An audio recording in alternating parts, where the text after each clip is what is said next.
Thank you everyone for joining us for today's webinar that is part of our e-commerce and digital marketing series. Innovate Hawaii is part of the Hawaii Technology Development Corporation, HTDC, which is a state agency attached to the Department of Business, Economic Development, and Tourism, whose mission is to grow the tech economy and workforce in Hawaii. Innovate Hawaii is the state's NIST Manufacturing Extension Partnership Center, which supports small and medium-sized manufacturers to enhance their productivity, growth, and technical performance through programs and services across the islands. My name is Nicole, and I'm a project engineer here at HTDC Innovate Hawaii. So some quick housekeeping things before we dive into this webinar. This session will be recorded and will be sent to all who registered. And we are already in webinar mode, so your cameras and microphones should be muted. And please feel free to send in your questions during the session through the Q&A function. So today we have Neal Kido from AkamaiSEO, who will be talking about local SEO and Google My Business. Hi, Neal. Hi, thanks for having me. So with that, you can take it away now. Okay. Just share my presentation here.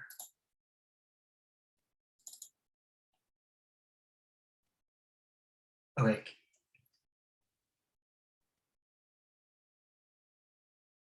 Can you guys see my screen okay here? Yes. Okay, cool. All right, so although thanks. We do see the next slide too. Oh, okay. Hold on. Let me must be sharing the wrong screen here. Give me a second.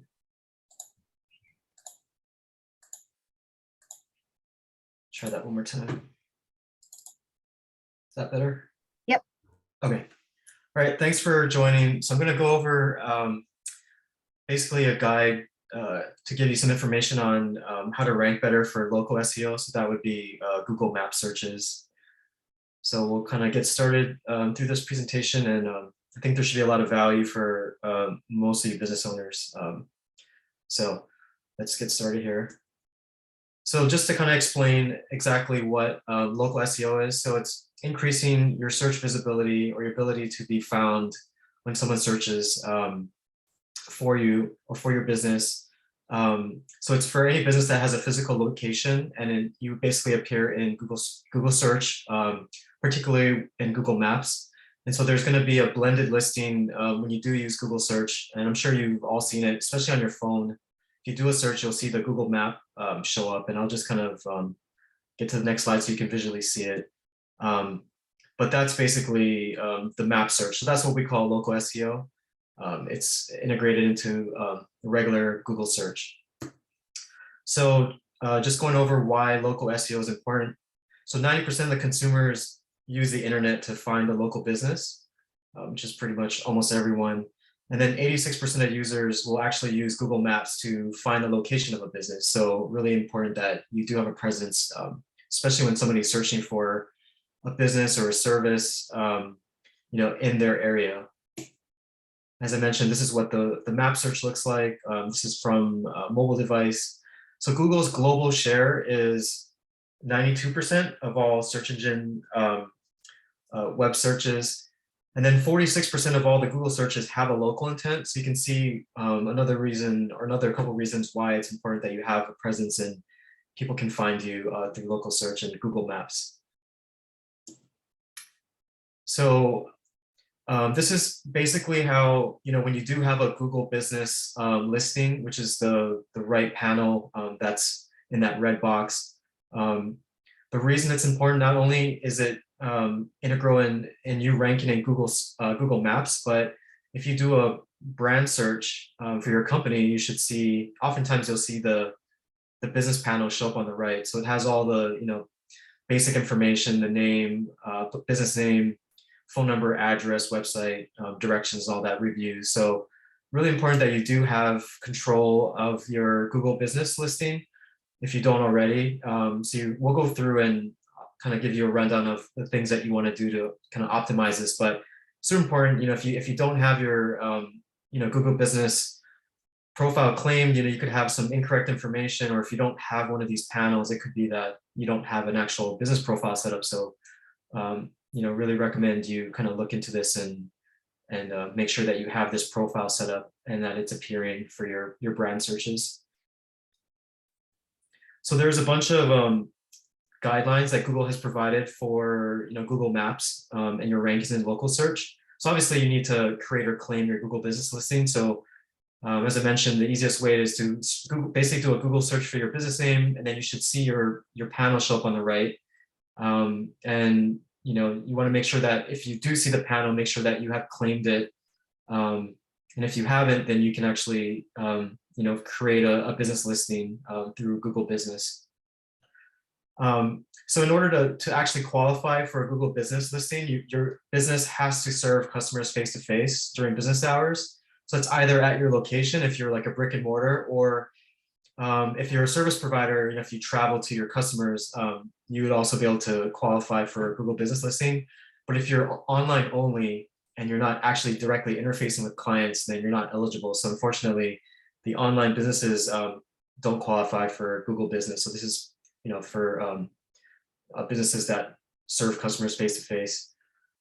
So for existing Google business listings, if you do the check in Google search, you see your Google business listing, you want to make sure that you audit the company information. So that would be your business name, the address, phone number, website that's linked there, website URL, hours of operation, your business category, your description, and all the other relevant information. But really important that you double check that all this is correct. So what happens is that sometimes Google will actually create this profile for you automatically they basically scrape a bunch of third-party sites for company information. So they'll do this automated, it's automated basically. And so sometimes they have, if your information is not consistent on third-party sites, that gets pulled into Google Business, and then you have incorrect information. So really important that you audit that, make sure that it's consistent with what you have on your website, because if your information is not accurate and if you have discrepancies and it's inconsistent across the web, you're going to have a lot of issues trying to rank well in local search.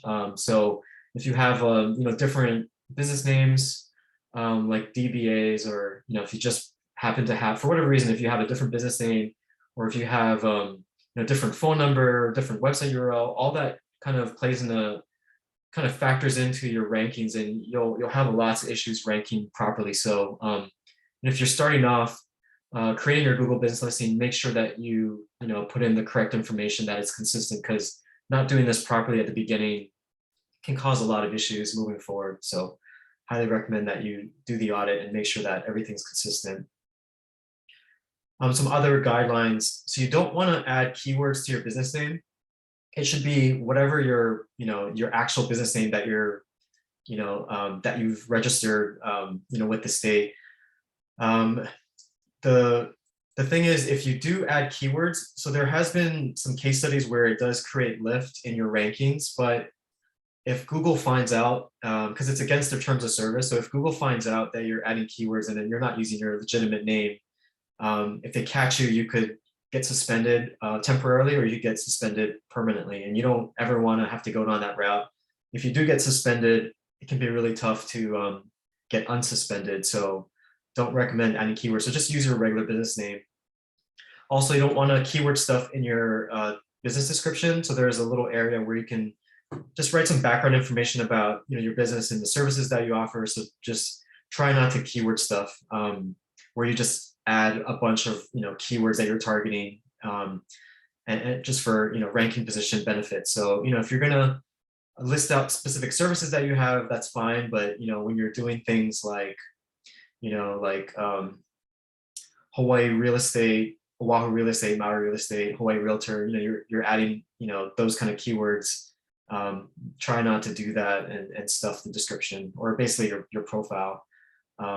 As I mentioned, keyword stuffing could lead to you getting suspended, and it doesn't always happen. That Google doesn't always catch it, but they do catch a lot of them, and you just don't want to have to worry about that, because once you're gone from Google, really tough to get back there. And different business types will have different requirements in terms of how you fill out your profile. So the differences would be a brick and mortar. If you have an actual location that customers go to, or if you're a service area business, that would be the type of business that goes out to their customers. There's going to be different guidelines for that. So I just have some links here, and you'll get the link to this PowerPoint presentation so you can kind of check it out later. I'm not going to go to these links right now because there's just a lot of information, but it's good to reference. So most of you would just be able to look at the guidelines on this page, and then if you are a service provider, then you'd want to go to this link. But just knowing that there's different classifications of businesses for Google Business. So some of the local ranking factors, I'm just going to kind of review like what allows you to rank. So these are just a few of them. There's a number of them, but these what I think are the most important. So one is going to be obviously your Google Business profile. So if you have a profile set up, you have the consistent information in there. You have your website, your name is correct or consistent, your address, the reviews on there, all of that. Your profile is obviously going to be the largest factor. So if you have a Google Business profile, it makes it that much easier to rank in map search. Actually, if you don't have a Google Business profile, you're not going to rank in Google Maps. And then the reviews are going to also impact your ranking. So not only reviews that are left on your Google Business profile, but other third-party sites like Yelp. That's gonna kind of key in and play in as a factor for ranking. The number of reviews that you have also plays an impact. Typically, if you tend to have slightly better reviews, that's going to be better. But what we've kind of seen is that if you have a perfect review rating, if you're 5 stars, sometimes the customers can think that that's a little suspicious, because usually every business has, they have a few dings where they have a few lower reviews. Overall, the average is good, but it's not perfect. So, I would say that it's better to, you want to strive for, high reviews, 5-star reviews, but when it's not perfectly 5 stars, if it's like 4.5 or 4 point something, that could look a little bit more realistic and more true and credible. But definitely the quantity, and if you had 50 reviews that were all like 1 star, I don't think that's going to really help you. So you definitely want to strive for better reviews. Also diversity. So, like the different sources, not only just on Google, but as I mentioned on Yelp, and there's a number of other review sites that are relevant to whatever vertical or business that you're in. You're going to have different types of review systems out there, platforms out there. So all that kind of plays into your rankings. Also, the proximity of the searcher to your business location. So Google does favor businesses that are going to be closer to that person where they're searching for. So like, for instance, if you're in Kahuku and let's say that you're a jewelry store and you're in Kahuku and somebody's in downtown and they're searching for a jewelry store, you're probably not going to rank that high, because obviously the location, the distance is pretty far. So there's going to be a benefit or a ranking advantage if you are in the specific area that somebody's searching for. Another thing that is going to impact your rankings is going to be how prominent your business is, how much authority you have. And so what goes into prominence and authority is going to be the number of websites that link to you. So that what we call backlinks. So usually sites that rank well tend to have decent number of backlinks from quality websites. You're also going to have a number of citations. So basically a citation is just a mention of your company. It's not necessarily a link. It could be any other website or resource online that mentions your website, or your company, that would be a citation. And then even something like foot traffic to your physical location, could be impacting your rankings. So what happens is Google's looking at all the Google business data. And so when people are doing searches for your business and they see your Google business profile and they're interacting with your maps and interacting with your profile and clicking on your phone number from their phone, Google's tracking all that. So all of that is going to be used to kind of weigh in on the rankings. In terms of the foot traffic, you might be wondering, how are they able to track that? So what they do is they actually look at the people that interact with your Google business profile, and they'll actually track you because if you're logged into your mobile device and you're logged into your Google account, when you end up going to like a store, for instance, they're actually tracking you, and they're able to basically produce a report in analytics that shows the number of people that clicked an ad or interacted with your Google business listing, and how many people actually went to your actual physical location. So that's kind of how they utilize the tracking that way. So all that's kind of go into the ranking factor, and then also is going to be on-page SEO. So how you optimize your actual website.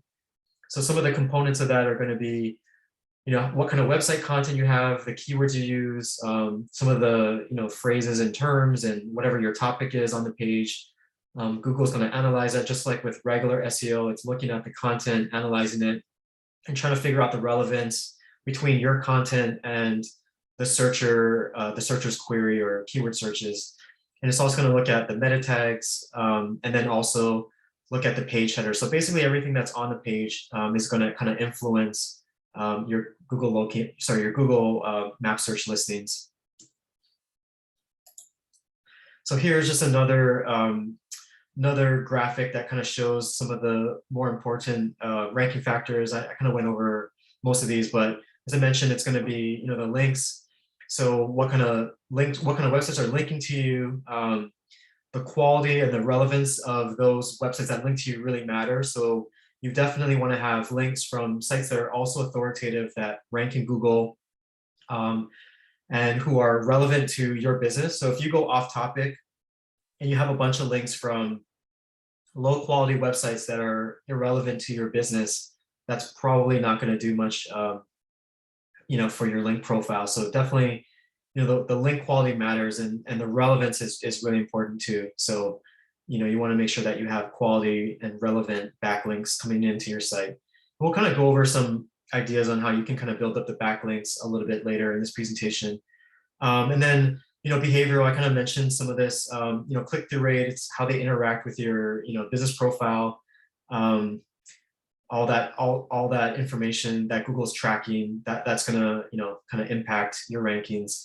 Personalization, so that's going to be so when you do Google searches, if you're logged into your Google account, Google is actually tracking how you're searching, and they actually personalize your search results. So how I search versus how you search is different, obviously, and so I would actually get slightly different search results and websites that I get back versus what you see. So your personalization, how your search history is going to kind of alter the kind of results you get back.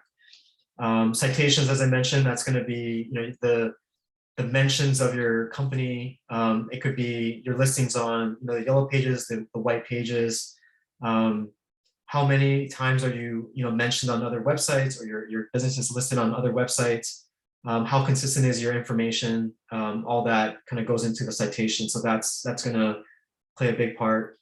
And as mentioned, the on-page, do you have the keywords? How's your content kind of relevant to the search query? How you're optimizing your site, all that's going to kind of impact it. And then reviews.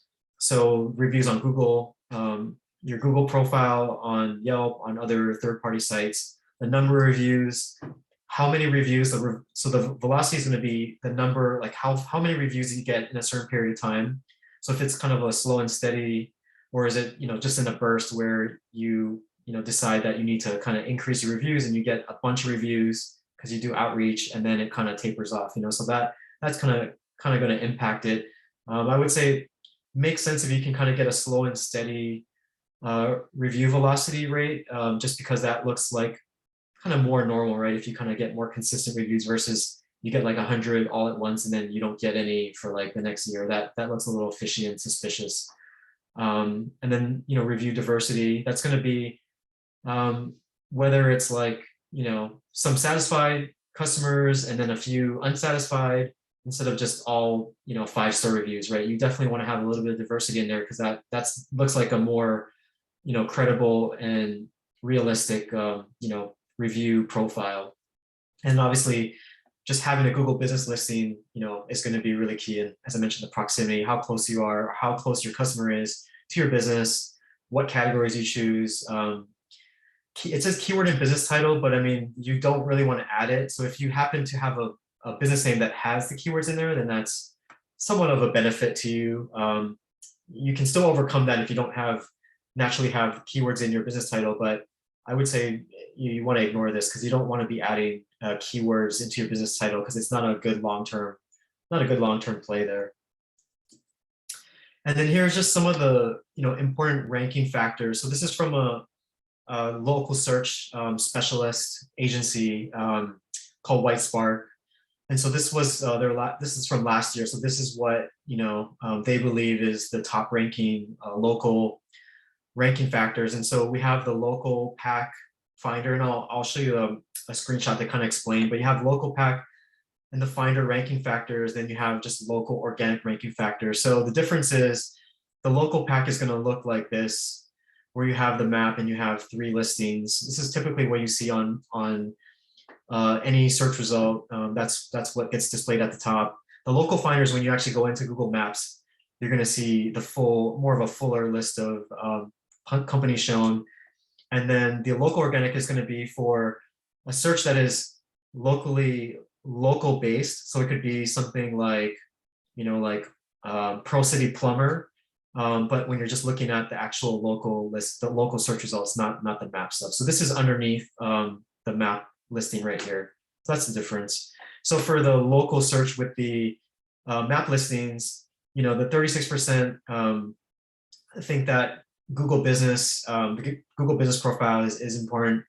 You have 17% looking at the reviews, 16% would be on page, then it's going to be the backlinks, how users behave, in regards to your business, citations, so the mentions of your company throughout the web, and then 4% would be personalization.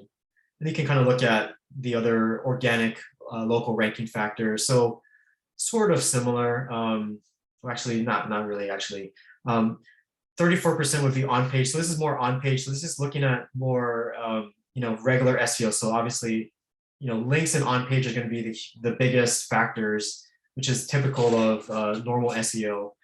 And you're going to have behavioral, but the difference between, normal SEO is that with local, you have some of these other local search, factors that start to weigh in. So like citations are going to matter.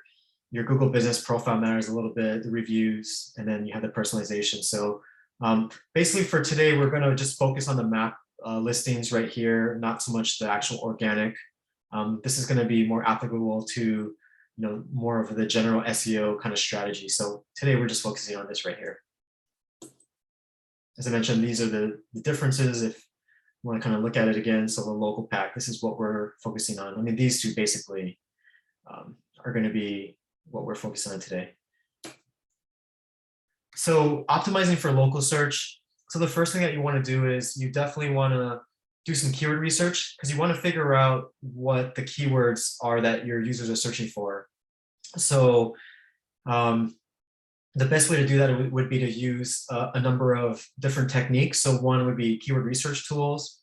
So there are a number of them out there. I'm sure some of you are kind of familiar with the keyword research tools, if you've kind of taken some of the tracks that HTTC has provided.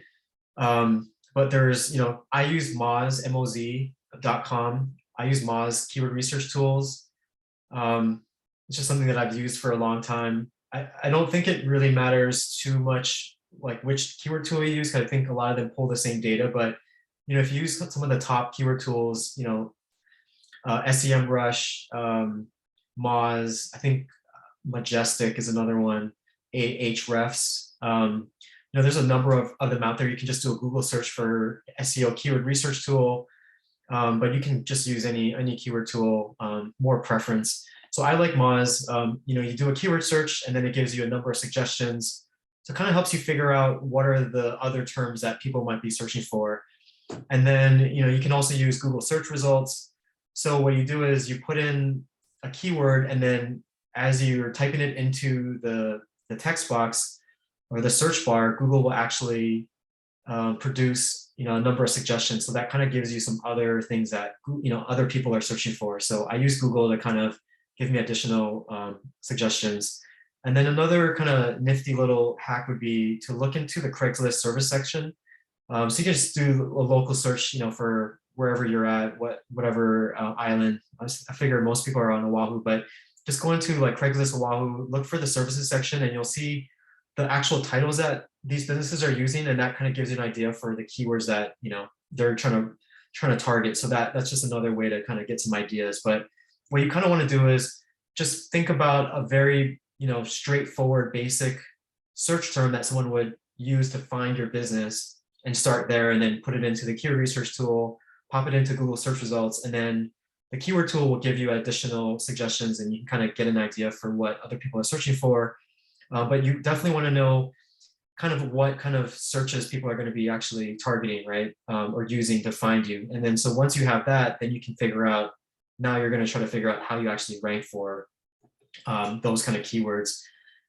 It's also important to select an accurate business category in Google Business. So it's going to give you an option to categorize your business. So you definitely want to make sure that you're trying to find the most relevant category for your business. So I would say just kind of look through that, and you can look through the list of different categories, and you just have to look through all of them and try to figure out the most accurate one or the most relevant one to your business. So really important that you do select the right one, because if you don't select the right category, I have seen it where it does impact your rankings on Google Maps. And if you don't have the right ranking, the right category, you may not rank that well. So that one change could actually kind of help your Google Map listings right away. As I mentioned before, you want to make sure that you use consistent name, address, phone number. The abbreviation or the acronym for that is NAP, NAP. So always important that you make sure that this is consistent. Use your correct business name, address, and phone number. And then also make sure that you link your website to your Google Business profile. You want to do this across the board, not only for Google Business, but local directories, white pages, yellow pages, Yelp, Facebook, anything where your business is listed. You want to make sure that you're really consistent with that. As I mentioned, not doing this and having inconsistent data will definitely cause ranking issues, and you could be wondering why you're not ranking that well in Google Maps. And usually inconsistent information is one of the culprits of that. So another way to optimize for local search is to make sure that you add quality photos, and you can also add videos to your Google Business listing and some of your other major business profiles like Yelp. Adding the photos is going to impact your click-through rate, but you do want to make sure that you monitor for spam, because sometimes you do have user-generated content where users or your customers are going to post videos and photos. So you do have to kind of moderate that, because you never know. Well, sometimes people just post things for whatever reason, and they're not accurate. So make sure that you do moderate your Google Business listing, and take a look at the information that people are posting to your profile, because it is open to the public to share information with others. Make sure that your map pin of your business is also correctly placed on your Google Business listing. So you just want to go into your profile and just double check that the pin is actually correct, because you can actually set it.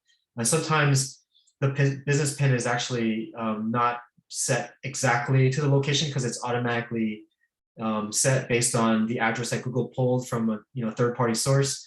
And I've seen it where it's not exactly correct. So make sure that you double check and do an audit of your pin location. And then also you want to make sure that you build citations and backlinks.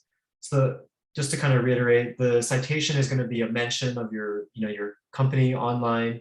So that could be being mentioned on blog posts, news sites, top 10 lists, review sites. There's a number of different places where you can get citations. So you definitely want to try to build up citations and build up your backlinks. You also want to make sure that you add your social media profiles to your Google Business listing. Just helps you with increasing the visibility for your overall business. Because what happens is when you add your social media profile to your Google Business listing, you usually get those profiles added. And so when somebody goes to your profile, they'll see links for Instagram, Facebook, Twitter. So it just kind of gives additional visibility to that. And it could be a extra source of traffic to those profiles. So it doesn't cost you anything. So you definitely should utilize that. It could increase engagement to those platforms. Another thing that could be beneficial would be Google Posts. So that's basically, it's like a small little, like a microblogging system that is embedded in your Google Business listing. So it allows your business to post short pieces of content, with links. It could be what's new with your business, some offers, and some upcoming events. So just to kind of keep your customers informed of what's going on. It's really useful to have this feature. And then there's also Google Q&A. So you can create your own question and answer. You can create a question and then answer your own question to kind of kickstart it, because I'm sure a lot of businesses have repeated questions that are asked every single month or every day. So usually helps to kind of add that. And if you add that kind of information and reference to your Google business listing, makes it easier for for your customers to find that. And you may see a slight decrease in those questions getting asked when they call you or email you. Or you can point them to your Google business listing or your profile and tell them for all these answers, just go ahead and check out our Google business profile. So potentially could reduce the amount of work that your employees have to do when it comes to Q&A. Another tip would be to claim and optimize your Apple Maps and Bing Maps profiles. So with Bing, they have a really small market share. I think Bing's market share is like 8% or something. So your priority is to do everything to audit your Google Maps. But after you've done that, it doesn't hurt to kind of look at your your Bing Maps listing. So you might want to audit that, and then you can either create a profile if you're not there, or you can claim and audit and improve the information that's on your Bing Maps listing. But kind of more something to do after you've kind of taken care of Google. With Apple Maps, I'd suggest that it makes sense to do that. That's more of a priority because I forget the exact number, but I think it's like 30 or 40% of users use Apple Maps. It's because everybody's got an iPhone, so pretty huge. So I would suggest that just go ahead and make sure that your profile is listed, or you have a listing on Apple Maps. It's pretty simple to set up, doesn't take too long, so makes sense that you go ahead and do that. But Google is going to be the one that you definitely want to take care of first, and then followed by Apple Maps, and then Bing Maps if you have some time. So looking at on-page SEO, as I mentioned, how you optimize your site is going to be one of the ranking factors for local search. So some of the basic things that you want to make sure your website is adhering to would be utilizing SSL. So that would be when you go to your website URL, make sure that you have HTTPS enabled. That's something you do on in your web hosting package. But that basically is making sure that your website's secure. So Google really recommends that you have a secure site. So utilize SSL or HTTPS. It's the same thing. Also important that you have mobile-friendly template. So there is a ranking penalty if you don't have a mobile-friendly site. So if you're still running, a desktop, from like 10 years ago, and your site's not mobile-friendly, you will actually see a ranking decrease, ranking penalty. So that will definitely impact your local search rankings, or it has a potential to impact your local search rankings. But really good to make sure that you have a mobile-friendly template. I know I keep talking about this keep repeating it, but it's really critical. So I want to just mention it a number of times in this presentation, but just make sure that you have consistent information on your for your business name, your address and phone number. And then what you want to do is you want to make sure that that information is listed on your website. So you want to make sure that it's in crawlable text. So this is pretty simple stuff, right? You can either have it at the top of the site, in the header. Most companies will have this information on in the footer of their website, but you definitely want to have it crawlable text. You don't want this to be an image where Google's not able to crawl this. So what Google does is it scans your website and looks for the company information, and then it kind of matches it up with your Google business listing and some of the other third-party websites that take all that compile all that business information. So make sure you have your company name, address, and phone number listed in text on your website. Next, you want to make sure that you optimize your meta tags, your header tags, your page content, and alt text with your target keywords. So as you do, on-page optimization, this is more standard SEO optimization, information or strategy. You want to make sure that you optimize everything, include those target keywords, that you've found using keyword research, and make sure you have them on the page in these specific areas. Most companies are going to want to optimize their homepage around their primary location. So what that means is, if you're servicing Honolulu or you're servicing Oahu, you want to make sure that you include that word in your keywords on the homepage. So just make sure you focus the geolocation on the homepage. Next, you want to validate your Google Search Console account and submit a sitemap XML file. So this is not going to specifically increase your rankings in local search or for regular search, but it's more of a best practice to make sure that Google can find all the pages on your site.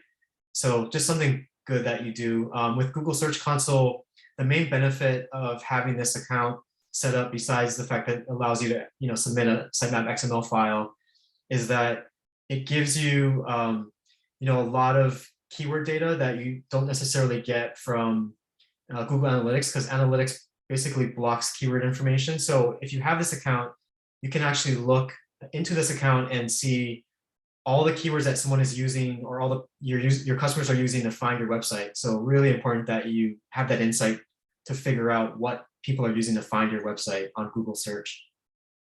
Another thing that is going to be beneficial is if you add what we call structured data. So structured data are snippets of code. Everything is all formatted. It's all it's all standardized through all the search engines. So they've all agreed to use what's called schema. So schema is the same thing as structured data. So structured data is like specific bits of code that have basic information about your company, like your company name, your address, your phone number, your website, all that stuff. And it's just embedded in the website, and it just kind of standardizes that company information. So that's going to help Google understand, the nature of your business, your company name, and all the basic information. So just another way to reinforce the main information for your business, the name, address, and phone number. I listed a couple of links here if you want to kind of look at this specific section, because it gets a little bit more technical, but you can kind of read up on it through this Ahrefs link here on Local SEO. This is also a really good resource where if you really want to kind of get nitty gritty and kind of understand all the nuts and bolts of local SEO and everything you can do to optimize, then I highly suggest you taking a look at this link here. And then Google actually provides a structured data tool. So if you do want to add that business information for local search, you can use this tool and it'll kind of plug and play. You'll just input information and then it'll generate the code for you. And then you have to actually, add those tags to your website. Not super hard to do that, but you do have to have enough ability to add some, code snippet to the head section of your website. So it does require a little bit of back-end knowledge, but not overly complicated if you have some, if you're familiar with updating HTML on your website. So looking at link building and citations. So, this is going to be one of the other ranking factors to kind of increase your visibility in map searches. So we want to make sure that we try to increase the amount of quality and relevant backlinks. That not only helps with local search, but it helps with your organic SEO, so the organic listings. So there's a number of tactics I would use to kind of look for backlinks and figure out how you can increase the number of backlinks. And just to kind of refresh, a backlink is another website that links to your website. So first, what I would do is I would use a backlink research tool. So Moz has a really good one. Ahrefs has one. I think SEMrush has one. There's a few of them out there. Obviously, I prefer Moz because they've got a suite of tools and I can just use. I have one subscription with them, and I can use all their tools. But I use the Moz research tool, backlink research tool. So what it does is I will take online competitors, I will stick their website URL in the backlink research tool, and it will provide me with a list of all of their backlinks. And so I can get a pretty good insight into what their links look like. And actually what I'll do is I'm gonna just kind of quickly show you what that looks like. So just give me a second. I'm gonna open up Moz. I'll share my screen so you can see it, but I'm just gonna load this up for you just so you can kind of see it, because it's kind of hard to visualize it unless you actually see it in person. So just give me a second here.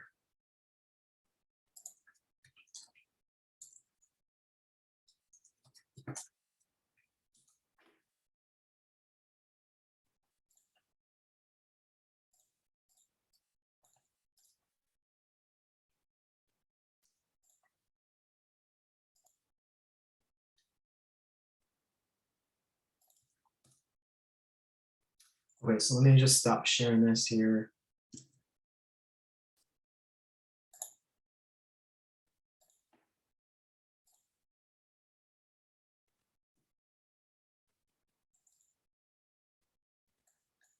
Okay, so, oh, that's weird. Hold on.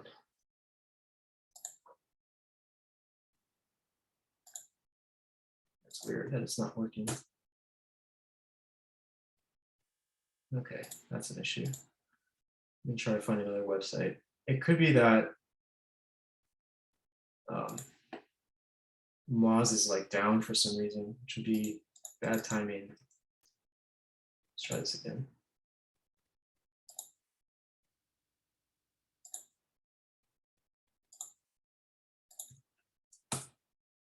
Yeah, that's unfortunate. I can't show you the link tool because it's not working for some reason. I don't know why that is. Let me just check another account real quick. Just give me a second.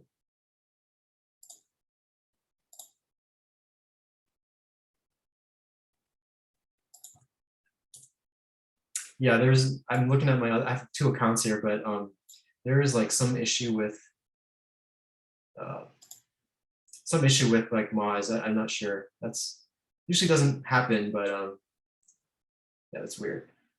Okay, sorry about that. I'll try to show that later if it happens to, maybe it's a glitch and it'll kind of come back. But usually I don't usually experience the tool not working like that. But let me try to check that a little bit later. Okay, so I'm just going to share the presentation again.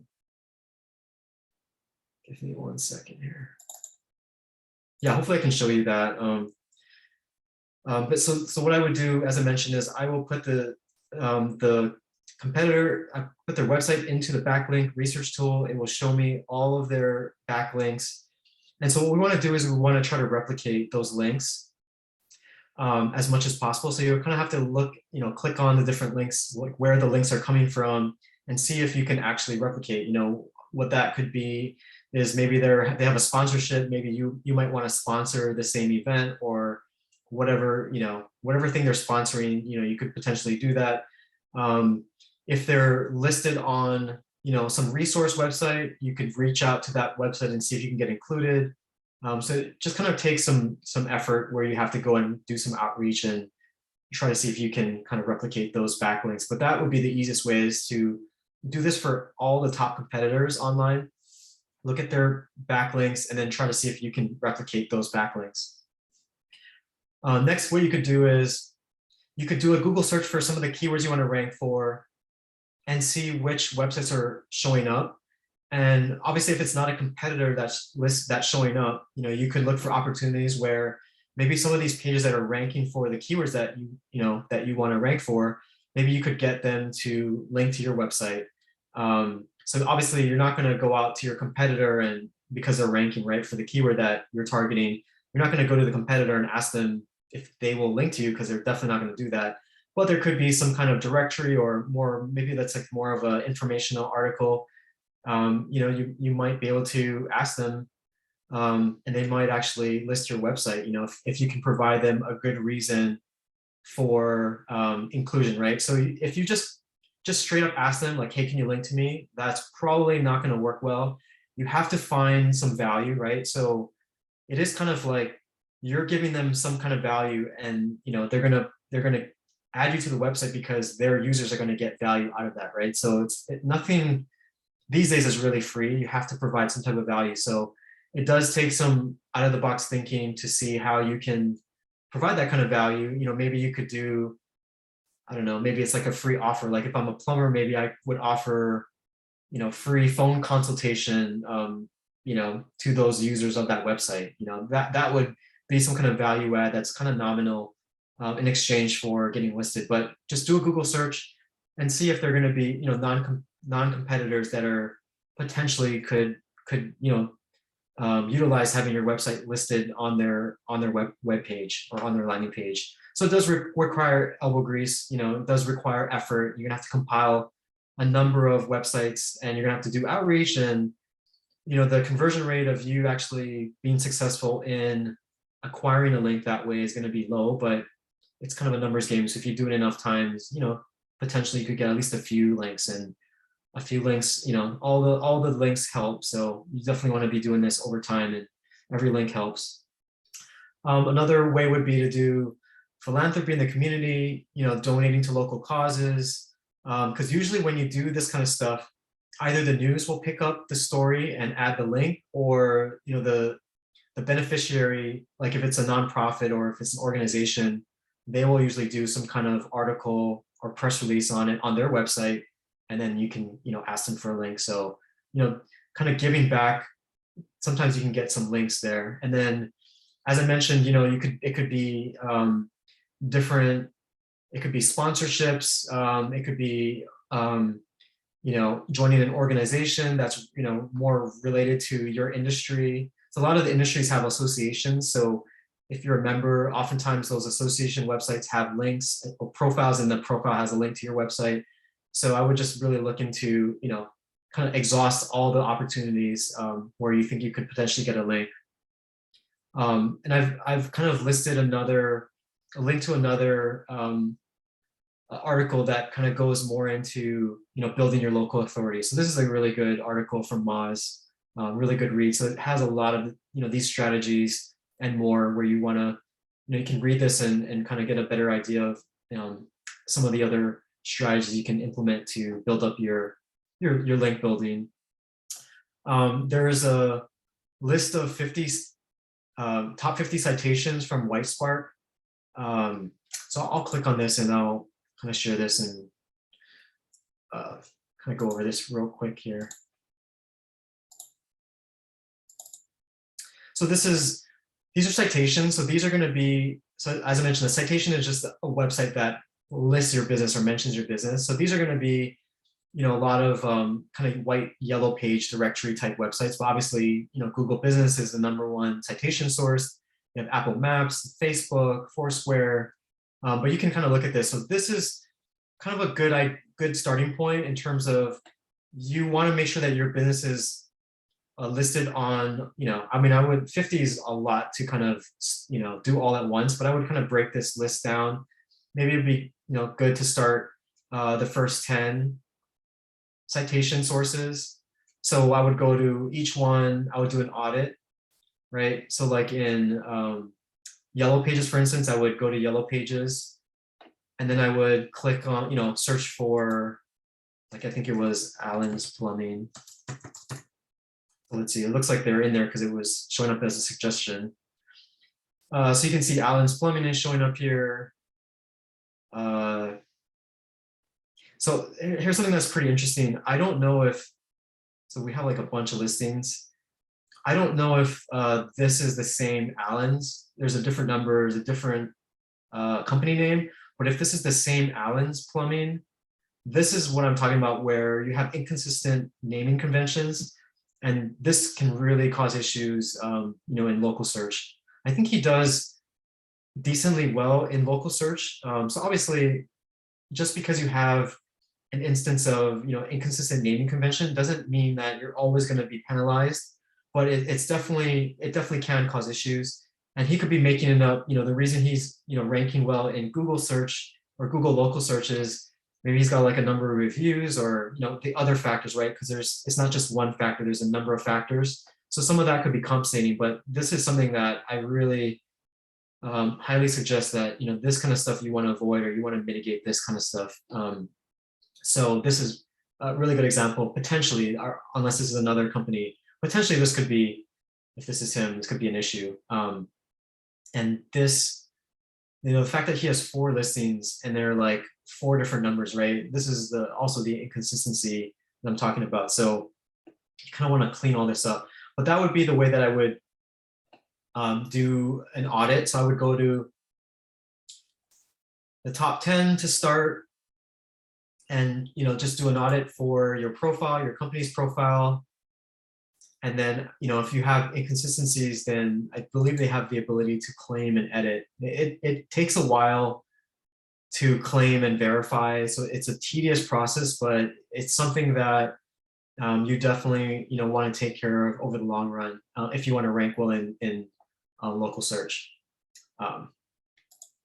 So yeah, so this is a pretty good resource where you can kind of look at all the different citation sources. So if you're not listed in any of these or a majority of these, if you're not listed, I think adding a presence to these slowly you probably see, I would expect to see, improvement in your Google Map listings. Okay, so let me go back to the presentation here.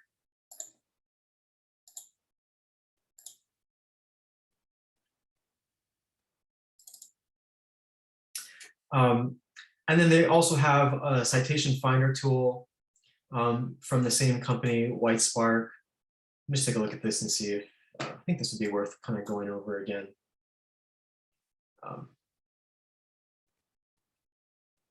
This is actually a paid tool. Yeah, so this is a paid tool. I'm not going to really preview it because it is a paid tool, but you can use their tool and will help you find additional citations. So it's going to find you opportunities where you can get cited, where you can submit your information, your company information. But that's a pretty cool tool there.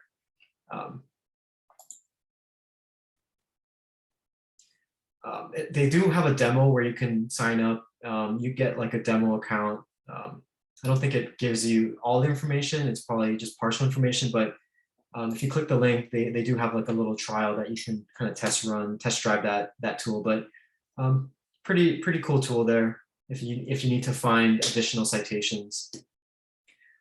Okay, so Google Business Reviews, right? As I mentioned, the reviews are going to impact your rankings. So what I have seen, this is more anecdotal. This is just, I don't have the data to kind of prove this. It's what I've seen just eyeballing it through all the searches I've done through all the years of doing SEO. But it does appear that having more reviews, I see sites that rank higher in maps usually have a larger number of reviews. Not always the case, right? So I've seen websites that are ranking at the top, like #1 in Google Maps, that have only like 3 reviews. So it's, there's going to be outliers, but I think more than not, you tend to see sites that have more reviews rank better, and it is a ranking factor, based on some of the other slides as I mentioned. So, but I've kind of seen that in real life where you tend to see more, sites that have more reviews or profiles that have more reviews tend to rank better. So also, you want to make sure that you're not only focusing on Google, but you have third-party review sites, like I mentioned, like Yelp and some of the other review sites that are going to be more relevant to your specific type of business. The thing with reviews, you want to try to make sure that you're professional and you respond quickly to not only positive, but obviously negative reviews. What would be a good strategy to implement is if you can try to keep the complaints private or the resolutions private. So, try to make every effort to get customers to, resolve their issues that they have with you in person, via email, through chat, messaging, or phone, right? You don't want them to have to actually put all this dirty laundry out online, because, when they start to, complain about things, they're going to do it on your profile, and then that kind of drives down your overall star rating. So if you can try to create, more of a culture where your employees are actively, making it known to your clients, getting the message across that, if you have a problem, please contact us directly. You definitely want to do that. You want to make it offline, private between the two of you, instead of them going public on like a profile or on Yelp, right? Which is very common, because it's something that is, I feel like people tend to write negative reviews. They're more inclined to write negative reviews and positive reviews online. So, if you can make every effort to try to keep that private and direct with you and your customer, I think that is really key, and that will kind of reduce some of the headache later on when you have a number of bad reviews on your profile.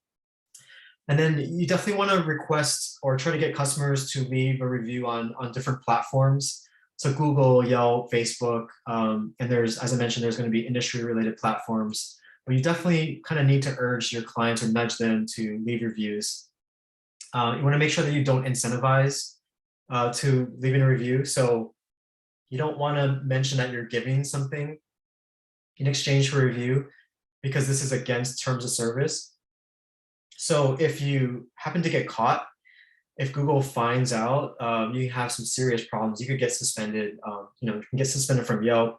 You could have your profile suspended on Google, and that would be extremely bad. So I don't recommend doing that.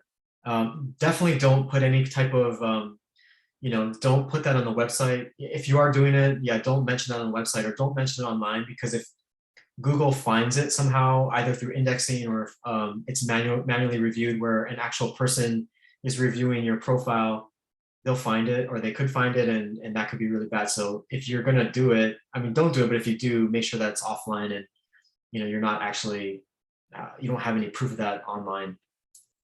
But yeah, I would suggest don't try to avoid incentivizing people to do that in exchange for something that you give them. In terms of like encouraging reviews, so how can we like increase reviews? So you can have basic things, have your employee ask at the time of service.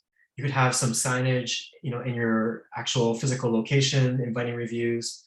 So it could be like a sign, or it could be, you could give them some type of like little flyer, with the links to your profiles.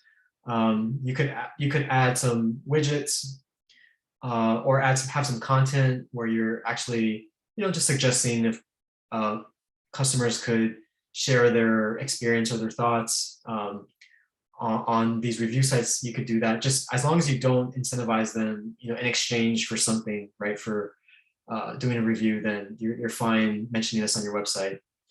I think with the exception of Yelp, though, I believe it's a little touchier with Yelp. So I think if you actually say that, we would like you to post a review on Yelp, that might actually be against Yelp terms of service. I think I read something like that about Yelp. It's okay with Google, but you might want to kind of look at Yelp's terms of service when it comes to requesting reviews.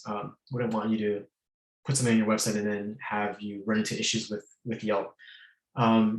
Probably one of the easier ones would be to just email or text your service client or customer after they've been serviced, because it's fresh on their mind, and it's very timely. So you could just send an email, just sharing, asking them if they could share their thoughts or their experience, and then you can have links right directly to your profile, whether it's going to be Google, Yelp, or Facebook, or whatever specific review sites you want to send them to.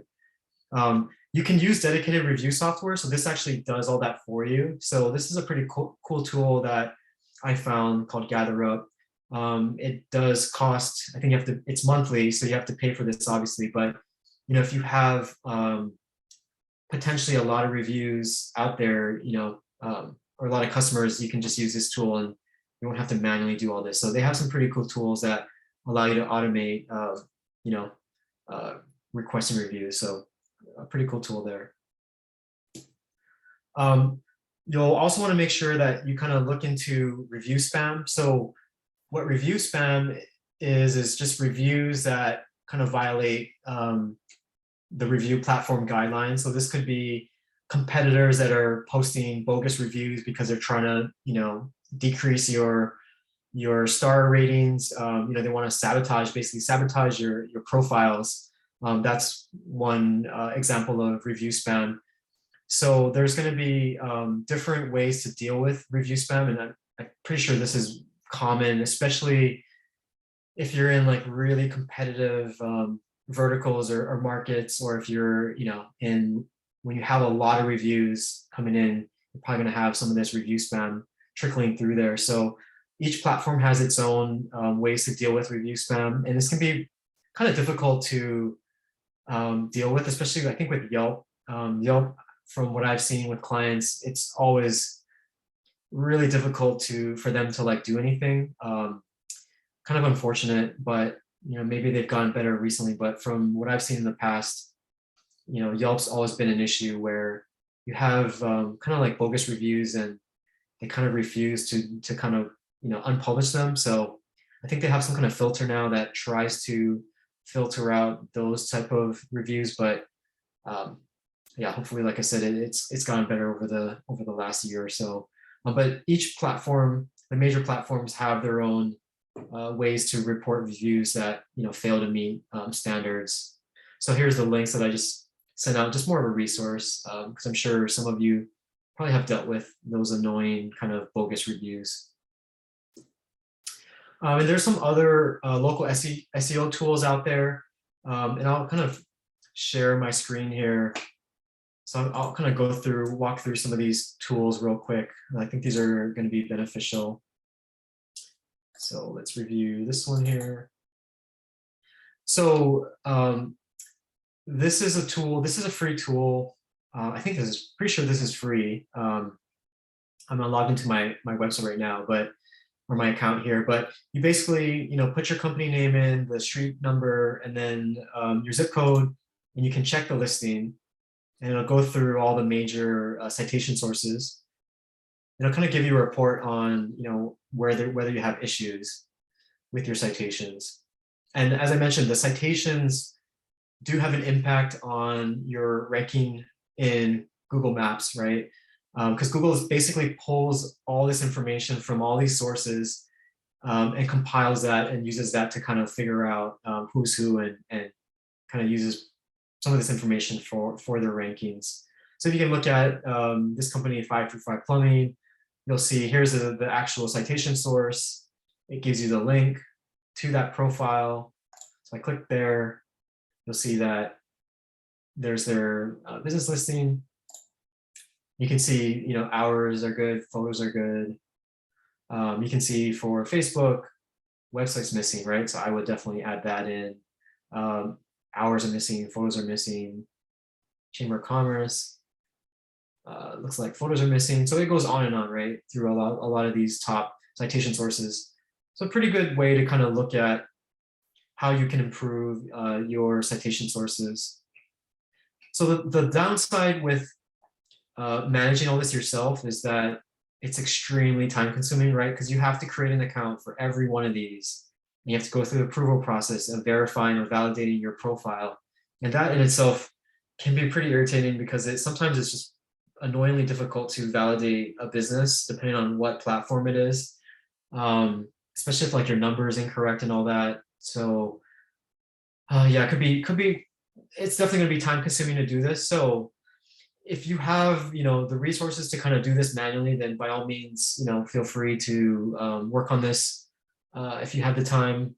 But if you don't, which most of you probably don't, or don't want to spend time kind of going through all this, then Moz does have a tool, and I actually use this tool. So they have this tool where they will actually manage and sync your business listings through the major citation sources. It doesn't do it for everyone on the web, but it does for a lot of the top ones.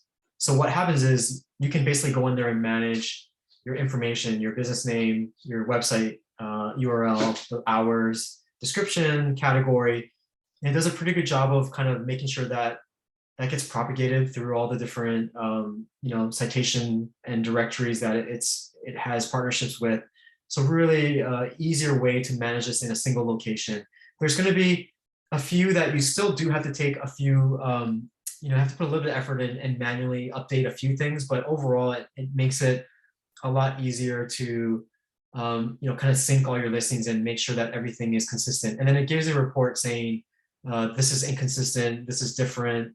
Instead of you having to log in and audit all of it on your own, you have the ability to look at it in a single page, and then it'll give you that report. So this will save a lot of time. I think the pricing for this is yearly. I think it's like $150 or $200 now. I think they just raised their price. It's like everything is more expensive now, but let's see here. So yeah, you can kind of look at it and see which one is going to be beneficial. So the one that's the upgraded version allows you to do reputation management. So that would be allows you to report to respond to customer feedback, monitor review sentiment from a single dashboard. I don't know if that's super important for a lot of these businesses here. or for a lot of you here, but I think a lot of you can probably get away with just doing this $14 a month, this basic one, because what you need basically is listing management. It automates the location distribution. It syncs the location data. It submits to the standard directories, kind of cleans the data, automatically deletes the duplicates. It has Google Business and Facebook integration. So all this stuff is like really basic stuff. This is kind of what you just need. You can always upgrade if you feel like you want some of the other added benefits, but $14 a month is what their price is now. I was paying $150, but I think all of us got bumped up to this a little bit more expensive plan or pricing. And I don't think you can do it per year. We were doing it per year, but yeah, so you just pay per month. What I would suggest, $14 is not that much. Actually, yeah, you can save 25% if you just pay for the year. So I would recommend doing this if you're serious about keeping all of your local, citation sources consistent, because it does take a lot of time to manually do this, on your own. So that's a pretty cool resource. Let me bring up another resource here. So this is going to be another tool that kind of does a similar thing where it's distributing your data to thousands of directories and apps and mapping services.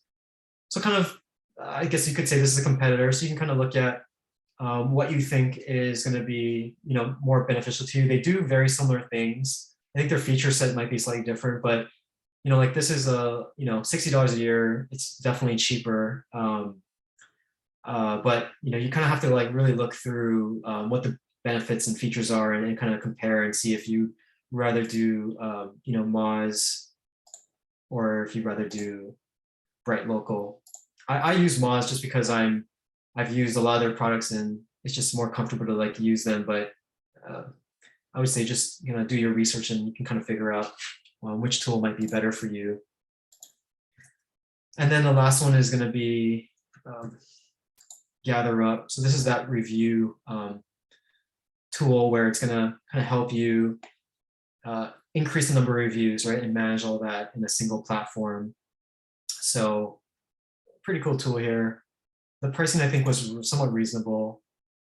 Yeah, so I mean, if you're kind of a larger business, you can kind of justify the $99. It's a little bit expensive, but if you have a lot of potential reviews out there where you have a lot of customers, you think that a number of them are going to be willing to post reviews, then a tool like that makes sense. But if you're kind of a smaller company, it might not make sense. It's kind of hard to justify this cost, but yeah, I'd say larger companies make sense to utilize a review tool like this. Just makes everything that much easier, especially since not everyone's going to have the resources to kind of do this nitty gritty work. So I feel like a tool like this is going to be really beneficial for a lot of companies out there.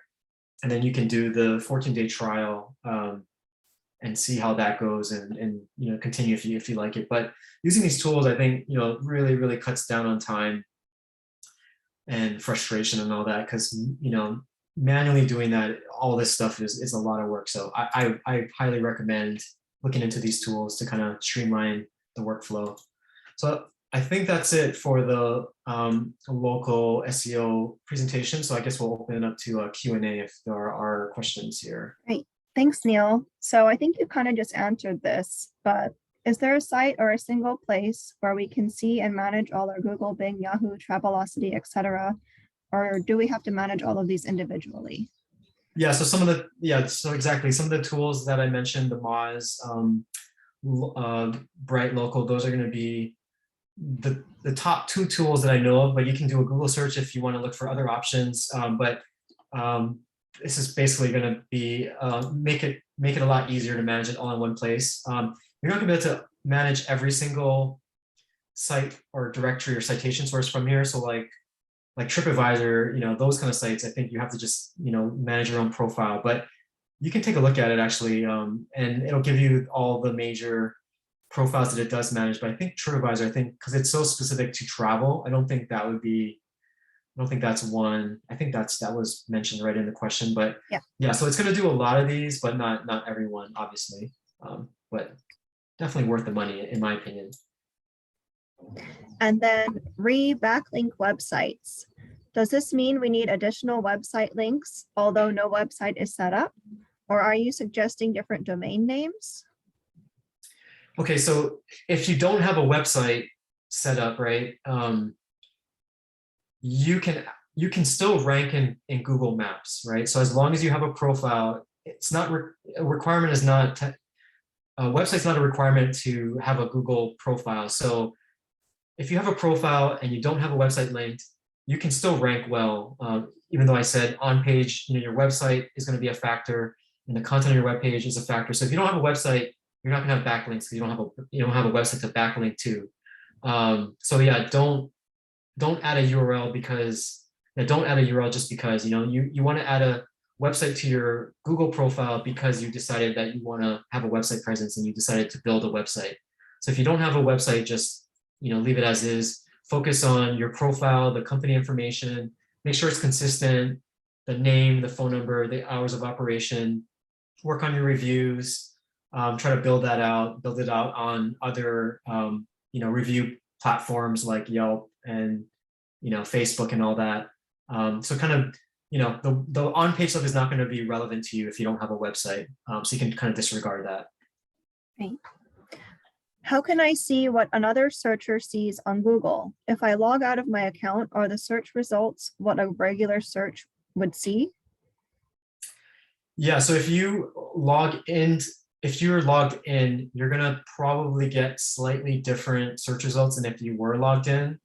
Although I believe Google is actually still tracking you even if you're like logged out. So I don't think you're going to get huge amounts of differences if you're logged in or logged out. You're going to have bigger differences if someone else, if you compare it to somebody else searching, because they're going to have a very different search profile or search history than you do, right? So between two different users, you tend to have more discrepancy or differences within your own account, logged in or logged out. I think you might have some, but not as much as two different users. And we already kind of answered this too, but maybe if there's any different best practices, but they're asking about a similar business profile for Bing. So we kind of covered that, but. Yeah, so I didn't really kind of list out all the things you have to do with Bing, just because the majority of their traffic is going to come from Google, right? Like 90% of the search traffic is going to come from Google. So it's like 1/10 importance if you were to rank it that way. But if you just kind of follow, when you go to Google, Bing Local, and you create a profile, the process is pretty straightforward. Like name, business name, phone number, website, hours of operation, and a lot of these, if you look at this this presentation of the PowerPoint, a lot of these are going to apply to Bing, because it's all pretty standardized, right? It's similar information. So just make sure that you're doing a good job picking the right category, making sure your information is consistent, writing a good description about your business, adding photos, and make sure that you control your actual profile on Bing. And if you want more information, you can just Google. You can just Google it, right? And you'll find a lot of helpful articles. So I would Google search Bing local profile help or Bing local profile SEO or something like that. And I'm sure you'll find a number. In fact, I can probably just do it right now. So I would just do something like Bing local profile. And if you just do that, you'll probably get a number of, right? So here, get a number of results. So here's the actual official place to start. That's how you get your profile or validate it.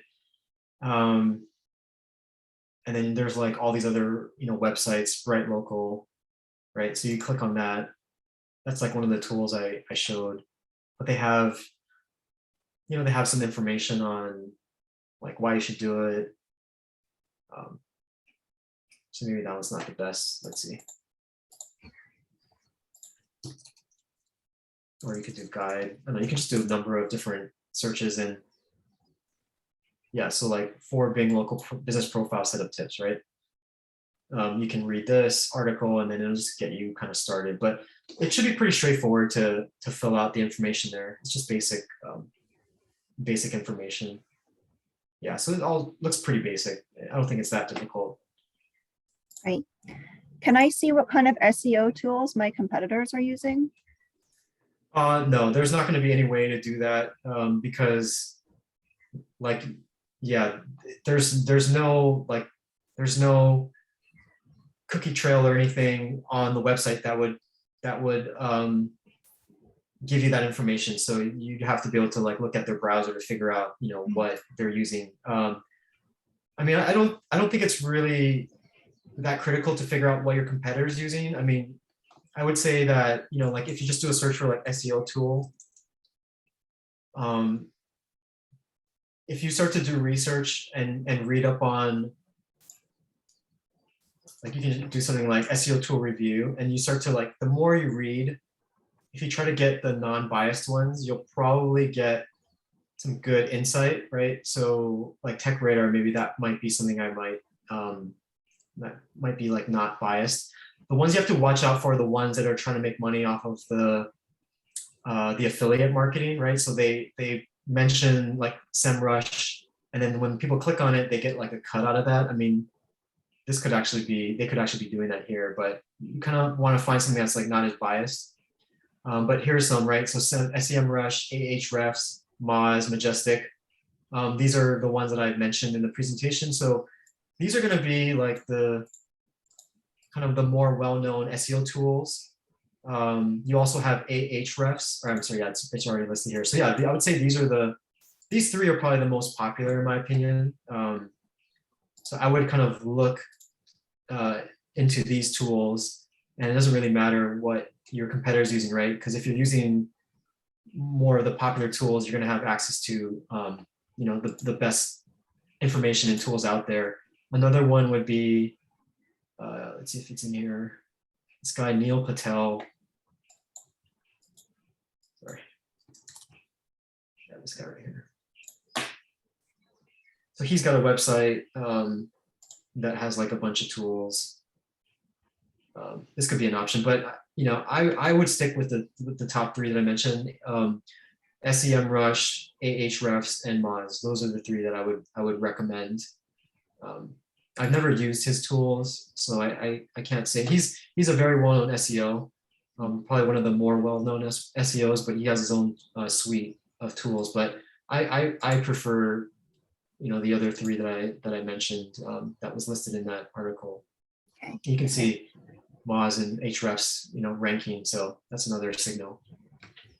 Right. Our next question is, our company has 3 different locations. Would we need 3 different Google business accounts or 3 individual Google business?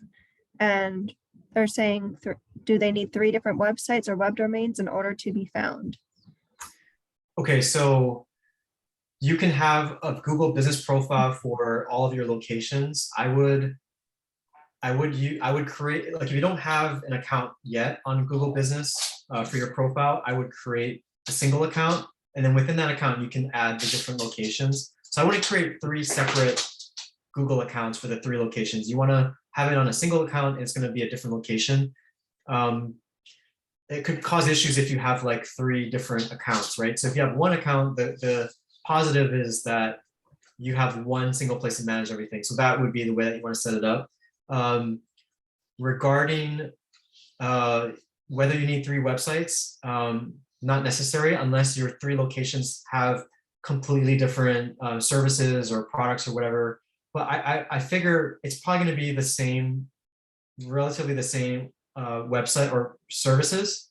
So on each of the different locations, just link to the your main website. Or one other option is you could create landing pages for each of your 3 locations, right? So let me try to give you a really good example of this. So Home Depot, if you do like Honolulu, right? So they have a landing page for all locations of every single Home Depot in the US, or I don't know if they're global, but there's a bunch of them, right? So there is a Home Depot Honolulu. This is the Alakawa Street.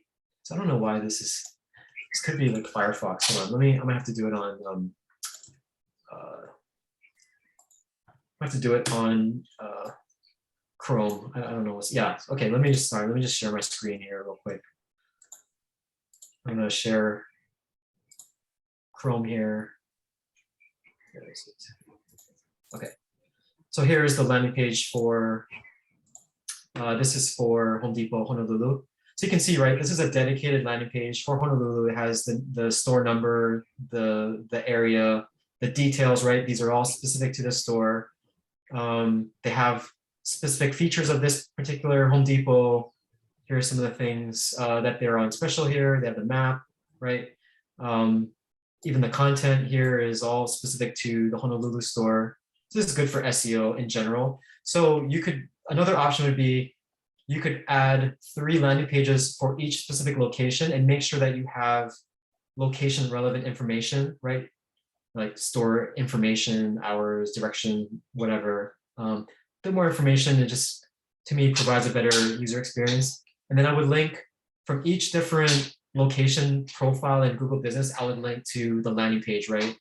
For that relevant location. So that makes a lot of sense. Or if you don't have a location specific landing page, you can just link it to the homepage from every, or all the 3 location profiles. Okay, great. Next question is, does Google factor testimonials on the website? I would say that probably less likely, because that's kind of, that could be biased, right? Like you could be creating your own, like they don't really know whether that's legitimate or are you manufacturing that. So I would say that the review on your website has content in it, and that could kind of go along with the on page where Google's looking at the entire page, it's scanning it, it sees certain words in the review itself, and maybe that could influence it a little bit, but you're better off trying to build up the reviews on those third-party sites, right? Like Yelp, like Google, because that can be, that's open, it's open to the public, it's moderated, you know, it's more like non-biased, right? Whereas, let's say for instance, like, is a website going to publish the worst review that you ever got, right? Like 1 star, I'm so upset about, you know, customer service was bad. Like websites are probably not going to publish all the bad stuff, right? So it's biased. So I would say that review on the website probably does not have a large impact. That would be my guess. Makes sense. And then I'm not sure if this is something, you know, you'd rather have them email you about, but they're asking if there's a ballpark costing for an independent consultant to handle this for a small business, handle your SEO. Should they maybe send you an email or? Yeah, yeah, it would just depend on the scope. I mean, every consultant's going to charge different things. It really depends on like what they're looking for. Some of this stuff, if it's like review management, that could be pretty tedious. And so, you know, there might be software that comes into play. So I'd say just email, you know, if you have a specific question about that. It's hard to kind of generalize without more information about the scope. Right. Okay. And then someone's asking, I see a competitor on our report for the Moz tool. What should we do about that? So I'm not really exactly sure what the context is. Yeah, maybe if there's like more information, I could answer that better, but I'm not really sure what the specific question is. I'm assuming it's showing up on their thing that you just showed. Let me take a look here. The Moz. But Lori, feel free to type in the chat if you want to kind of clarify your question. Yeah, or if you could send like a screenshot or something that I could see exactly what you're looking at. Okay, well, let's maybe move on to the next question while we wait for her. If you already have a separate My Business page for different locations, but want to instead have one single account with separate locations, as you suggest, would we delete one, or is there a way to merge them so we don't lose ranking data? I think you should be able to merge them. I would be really careful about how you proceed, because if you do the wrong thing, yeah, if you end up deleting that, you're going to lose all the, the history, right, of the profile. So there should be a way to merge it. I haven't done a lot of that in a long time, but I would look at some of the help files that Google Business has inside their, when you log into your account, there's all the documentation, or you could just Google search, like Google Business merge accounts or merge locations, and there should be some straightforward information on how to do that. But yeah, you definitely want to research that and proceed carefully. But I don't know off the top of my head what the specific procedure or process would be, but you definitely want to take care when you're trying to do that, because you don't want to lose all that. You don't want to delete profiles. You definitely want to merge them. Mm-hmm. And our last question, can you review initial Google Business setup for a service-based business? We attempted to use a virtual cooperative workspace office address. The address was already taken and Google did not accept the address. So this is for like a virtual business? Service-based. So they're a culinary special events business. Okay, yeah, that one's a little bit complicated. And so they tried to verify the address and Google rejected it. Is that what I heard? Yeah.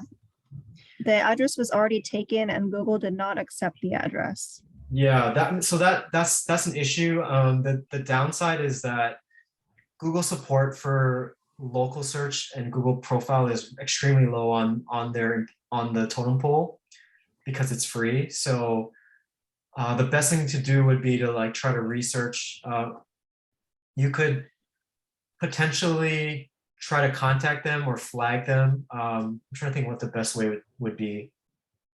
So like, I guess within the profile, if you can if there's a way to like contact support or raise an issue with your listing, I would try to do that. Or you could maybe, I think they have like a forum where there are product specialists that will pop in and out, and you can kind of ask your question there and hopefully you get a response. But that's a tough one because like everything is automated. So because it's like kind of like a virtual address, right? And you're sharing it with like other people in that area, it could just think that that whole address is taken up and it's not understanding the context of everything. And there's not a lot you can do on your end, because if it's not validating, it's not validating, right? So you would have to try to get somebody from there to like help you out. There could be some articles out there. Yeah, I mean, I could try to like Google something real quick after this. I'll have to look at that question again and try to see if I can find some kind of like online resource. But that's a tough issue though, just because of the nature of how that address is working, and Google is just rejecting it. And we have one more question. It's kind of similar to someone else's, but if we have a large company with various entities and locations, do we create a separate business profile for each? They do share the same website and social media. Yeah, so you'll want to reference that Google business, the guidelines that I have in my presentation, because it depends on what type of location you have. There's specific instances where Google is fine with you creating multiple locations, and there's others where it doesn't consider that valid. So you'll have to review the guidelines to double check that you fall within those requirements, and then you'll be able to create listings. And I believe there's a bulk upload function. So if you do have like a number, like more than 10 listings, I think you can submit everything via bulk upload instead of having to do it like one by one, which would take forever. So I can try to send the link for the Google bulk upload. But yeah, I'll make a note to send that. Great. Well, thanks so much, Neal. Let's just close out the webinar. So before we wrap up, quick reminder, this has been recorded and will be shared via email to everyone who registered. And Neal will actually be providing one complimentary 1 hour one-on-one session to the first 3 manufacturers who email me at nicole@htdc.org So if you're interested in talking to Neal one-on-one, please send me an email. Let me just put my email in the chat real fast. And then we do have a two-part strategic marketing and communications planning workshop coming up on Tuesday, March 15 and Tuesday, March 22nd from 8 to 11 a.m. Janet Kelly from Mana Means Communications will walk you through the steps to create a strategic marketing plan for your company. So if you're interested in signing up for this, please visit strategicmarketing.eventbrite.com. And please visit our website at htdc.org/ecommerce to sign up for our upcoming webinars and to view recordings of our past webinars. So thank you so much, Neal, for today. And thank you everyone for joining us for this webinar. Hello. Great, thanks a lot. Thank you.